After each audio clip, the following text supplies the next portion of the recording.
Assalamualaikum warahmatullahi wabarakatuh. Kembali bersama kita di podcast UPT PKD Universitas Muslim Indonesia bersama saya Devi Adriani, dan di sebelah saya sudah berada pemateri kita yang akan membawakan satu materi yang masih dalam konteks Maulid Nabi besar Muhammad SAW. Di samping saya sudah berada beliau Dr. Muhammad Yusri Arsyad, LCMA. Beliau merupakan wakil dekan 4 Fakultas Teknik ya Pak? Ya. Selamat pagi Pak. Selamat pagi. Apa kabar? Alhamdulillah baik. Alhamdulillah. Di sini beliau akan membawakan sebuah materi yang berjudul Kemuliaan dan Contoh Teladan Besar Muhammad SAW. Untuk mempersingkat waktu, mari kita dengar materi beliau. Silakan Pak Dokter. Ya. Bismillah. Assalamualaikum warahmatullahi wabarakatuh.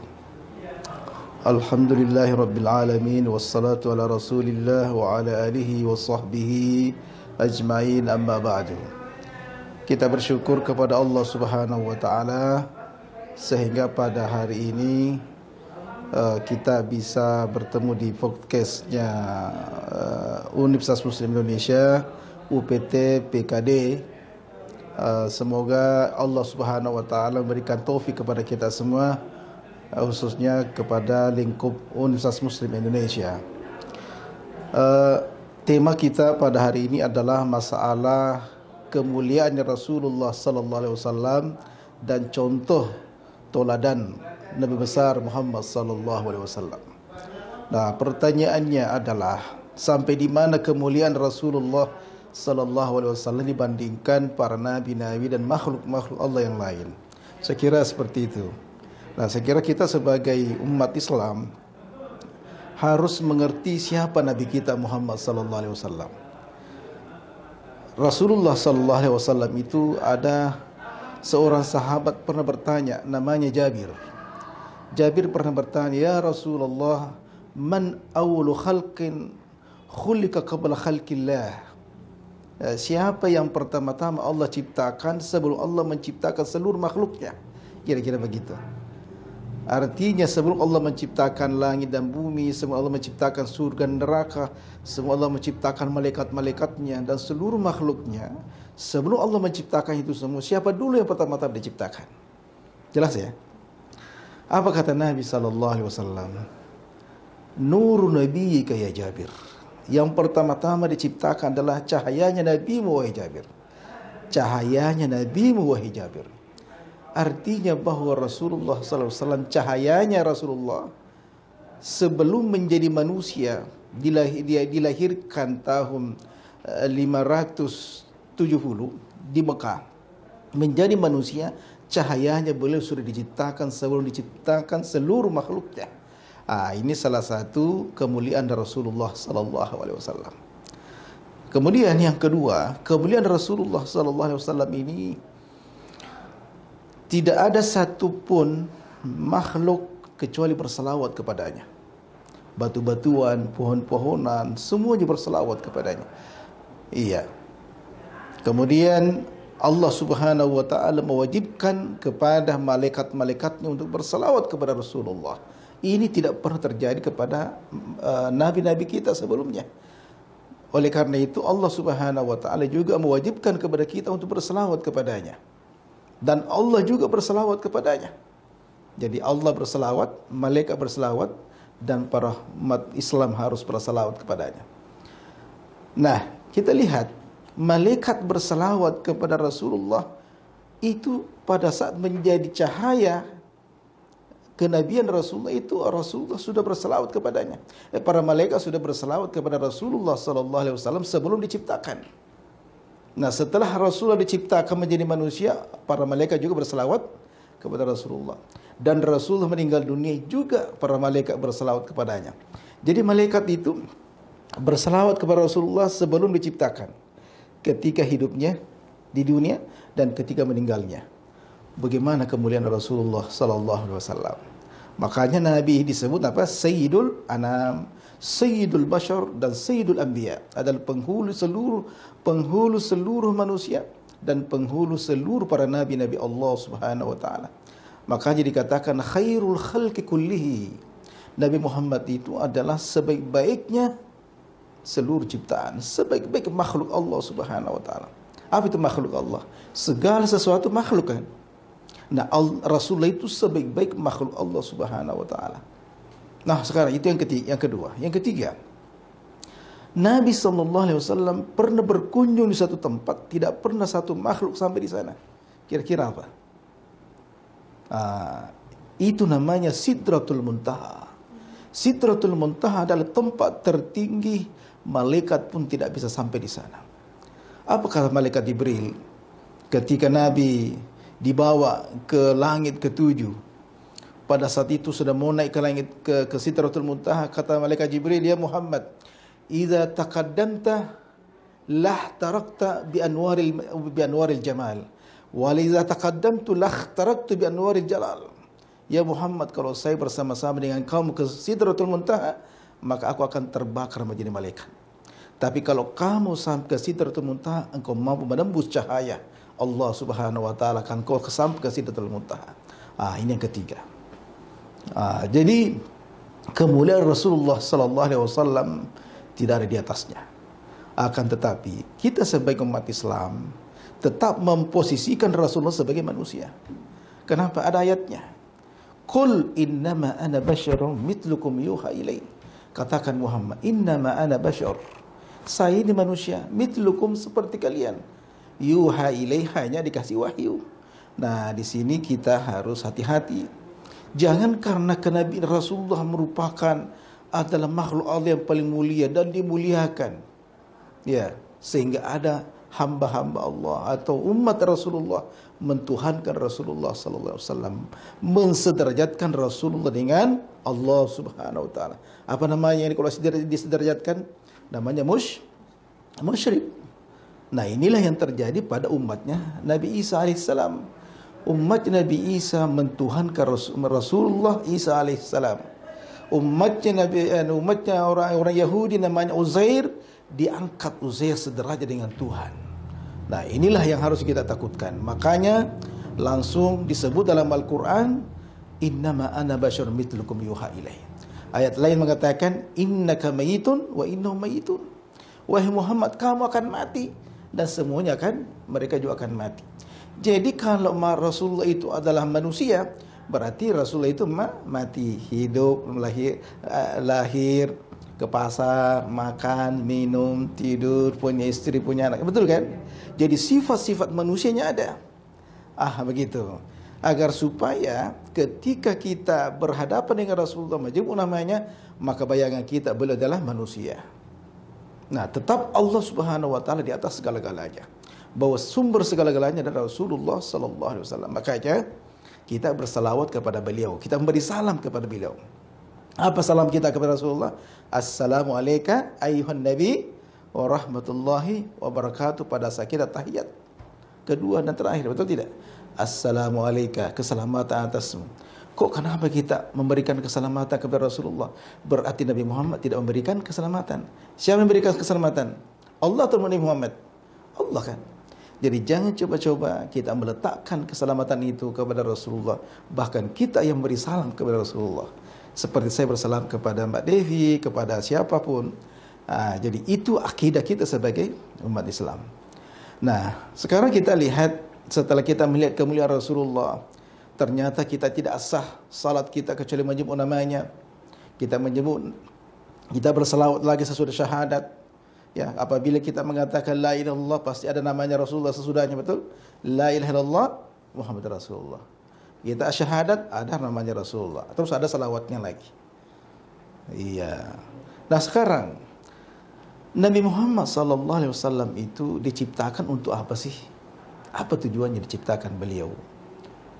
Rasulullah sallallahu alaihi wasallam diciptakan tidak lain adalah untuk menjadi contoh teladan kepada beliau.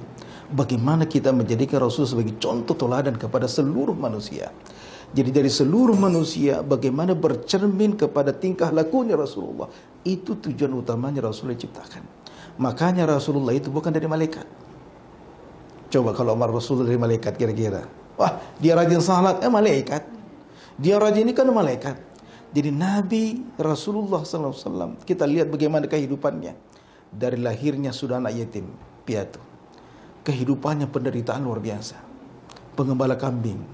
Jadi kemuliaan Rasulullah ini bukan berarti beliau itu kehidupannya seperti raja, tetapi penderitaannya tidak ada duanya.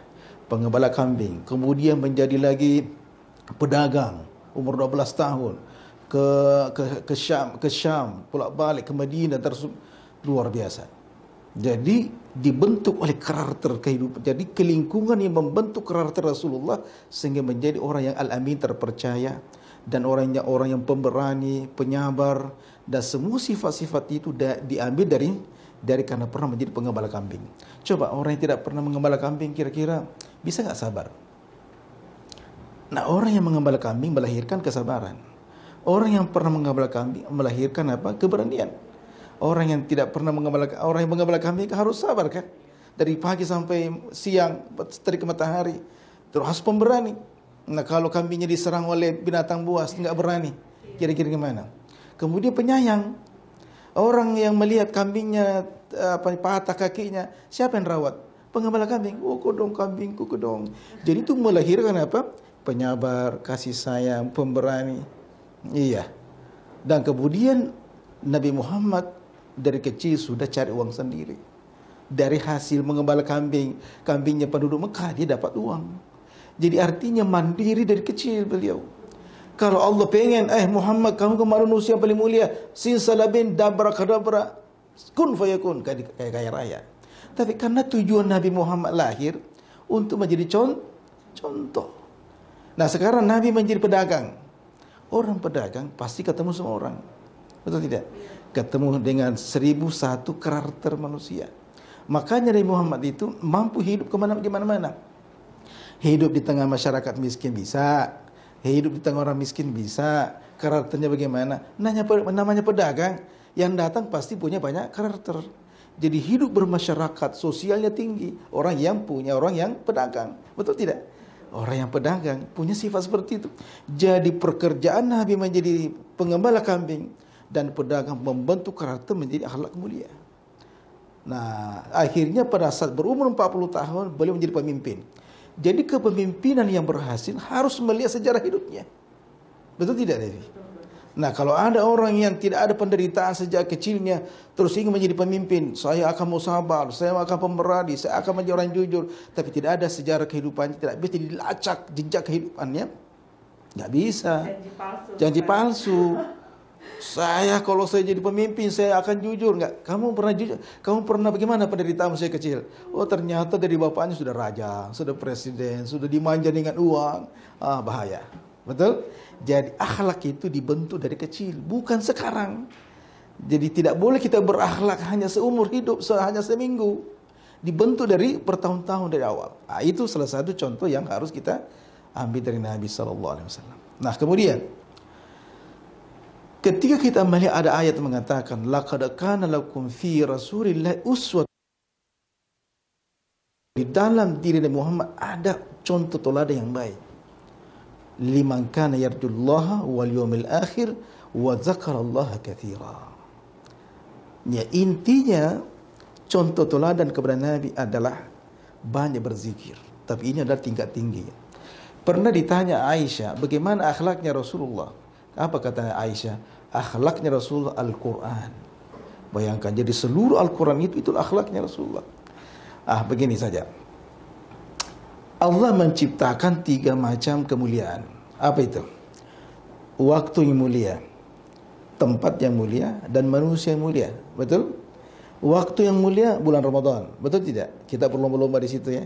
Bagaimana supaya kita dapatkan pahala berlipat ganda di bulan Ramadan itu. Nah, ketika Allah menciptakan bulan yang mulia atau waktu yang mulia namanya bulan Ramadan, tujuannya agar supaya setelah bulan Ramadan kita pantulkan nilai-nilai Ramadan kepada seluruh bulan-bulan yang lain. Betul tidak? Jadi kita tidak boleh jadikan bulan Ramadan, tidak. Itu bulan Ramadan kita bawa ke bulan-bulan yang lain seakan-akan 11 bulan yang lain menjadi bulan Ramadan. Betul tidak? Yang pada akhirnya kan bulan Ramadan ini kan biasanya orang berlomba-lomba mencari amal, berlomba-lomba bersedekah, berlomba-lomba untuk melakukan sholat ya Ustaz. Tapi pada akhirnya setelah berakhir bulan Ramadan itu berakhir pula yang dilakukan. Itu salah. Berarti kita salah cara memahami arti kemuliaan Ramadan. Kita hanya menempatkan kemuliaannya pada 30 hari itu. Padahal kita bisa transfer kepada bulan-bulan yang lain. Karena dia menjadi cermin. Sekarang tempat yang mulia, apa itu? Mekah dan Madinah. Nah, makanya setelah kita pulang dari Mekah dan Madinah, kita bawa nilai-nilai yang ada di Mekah dan Madinah, kita bawa ke seluruh tempat di mana kita berada. Makanya kita salat di Masjid Umi, kita bayangkan Mekah di hadapan kita. Betul tidak? Jadi ada perasaan Mekah, Ka'bah ada dalam diri kita. Kenapa? Karena Ka'bah dan Mekah Madinah menjadi cermin dalam hati kita. Begitu maksudnya. Jadi jangan kita pandang sekedar mulia. Tidak, harus tarik maknanya apa. Sekarang Nabi Muhammad, manusia yang mulia siapa? Rasulullah. Nah, Nabi Muhammad SAW ini sebagai Nabi kita, Rasulullah menginginkan seluruh umatnya menjadi Muhammad yang lain. Menjadi karakternya Rasulullah kita bawa. Jadi seakan-akan seluruh umat ini Muhammad berakhlak Rasulullah sallallahu alaihi wasallam. Makanya ada satu ayat yang mengatakan ayatnya adalah bahwa barang siapa yang tidak menjadikan sunnah Nabi sallallahu alaihi wasallam Allah akan menurunkan azabnya. Ayatnya itu Allahumma shalli ala Muhammad wa anta fihim, ya, wa man yaitu masuk ayatnya seperti itu, bahwa barang siapa yang tidak menjadikan, Allah akan menurunkan satu azab, Allah tidak akan menurunkan satu azab satu kaum kalau Nabi Muhammad ada di situ. Ya. Apa maksudnya kalau ada Nabi Muhammad di situ? Maksudnya kalau ada sunnahnya Rasulullah di situ. Jadi kalau kita hidup di atas muka bumi ini sebagai umat Islam, tapi kita tidak menjadikan Rasulullah sebagai contoh teladan di mana-mana, maka tunggu azab Allah. Nah, ini yang kita takutkan. Kalau Allah sudah menurunkan azabnya di dunia, apalagi di akhirat, maka tidak ada jalan lain bagi kita umat Islam kecuali kita mencontohi Nabi sallallahu alaihi wasallam, bagaimana salatnya, bagaimana berhubungan dengan keluarganya di rumahnya, bagaimana berhubungan ketika berada di pasar, dimanapun kita berada, di sudut kehidupan kita ini selalu ada Rasulullah di situ. Artinya selalu ada contoh dari Nabi sallallahu alaihi wasallam. Sekira begitu arti daripada contoh kepada Nabi sallallahu alaihi wasallam. Ada lagi pertanyaan, Mbak Devi? Ini kan kita sebagai orang tua yang mungkin Ustaz ya, orang tua sebagai ayah di rumah, ibu di rumah, harusnya kita punya anak itu kita sudah menanamkan dari dini untuk mencintai Rasulullah. Betul sekali. Jadi tugas pokok seorang bapa dan ibu itu adalah bagaimana membentuk anak kecil Rasulullah menjadi anak yang tumbuh seperti tumbuhnya Rasulullah dalam karakternya, akhlaknya, cara bicaranya, dan seterusnya. Ini tugas utamanya agar supaya anak kita berhasil di masa depan. Jadi keberhasilan seorang anak adalah menjadi contoh kepada Rasulullah. Mulai dari kecilnya bagaimana cara makannya, tidurnya, masuk kamar mandi, WC, keluar rumah, berhadapan dengan ibunya, dicium tangan ibunya, dan seterusnya. Itulah tugas utama kita. Bukan dapat ijazah S2, S3, itu bukan, itu sarana keberapa itu. Tapi intinya adalah bagaimana membentuk karakter Rasulullah SAW yang berilmu amaliyah dan beramal ilmiah, berakhlakul karim. Segala begitu. Luar biasa. Ini betul-betul Nabi Muhammad SAW ini betul-betul Nabi yang sangat mulia. Karena Allah saja itu bersalawat bahkan kepada Nabi Muhammad. Dan saya pernah dengar Ustaz, rumput-rumput yang bergoyang, pohon-pohon semuanya bersalawat kepada Nabi. Betul sekali. Jadi ada sebuah riwayat Nabi pernah berjalan di gunung di mana batu-batu itu bicara. Mengakui kerasulan Rasulullah, berselawat kepadanya. Pohon-pohon bahkan berjalan mendekati Rasulullah. Dia tarik itu akar-akarnya langsung berdiri di hadapan Rasulullah. Bayangkan. Jadi semua mengakui kenabian Rasulullah. Kenapa? Karena beliau adalah awal yang cahaya Rasulullah pertama-tama diciptakan. Ya, sekira begitu, mudah-mudahan ada manfaatnya. Iya. Ya, hari Jumat yang mulia ini. Ya, silakan. Terima kasih Pak Dokter atas materi pada pagi hari ini. Luar biasa, kita dapat mendengarkan apa saja kemuliaan Nabi kita Muhammad SAW, dan apa saja yang menjadi contoh teladan yang bisa kita terapkan di diri kita ataupun di anak-anak kita. Ya, terima kasih Ustaz atas kehadirannya, membuat kita untuk mengetahui apa saja kemuliaan Nabi kita Muhammad SAW, dan apa saja yang menjadi contoh teladan yang bisa kita terapkan untuk diri kita, keluarga kita, dan anak-anak kita. Terima kasih banyak saya ucapkan sekali lagi Ustaz atas kehadirannya, dan saya akhiri podcast kita pada hari ini, dan insya Allah kita akan bertemu dengan pemateri yang lain, dengan materi yang lain pula. Akhir salam, saya Devi Adriani. Assalamualaikum warahmatullahi wabarakatuh.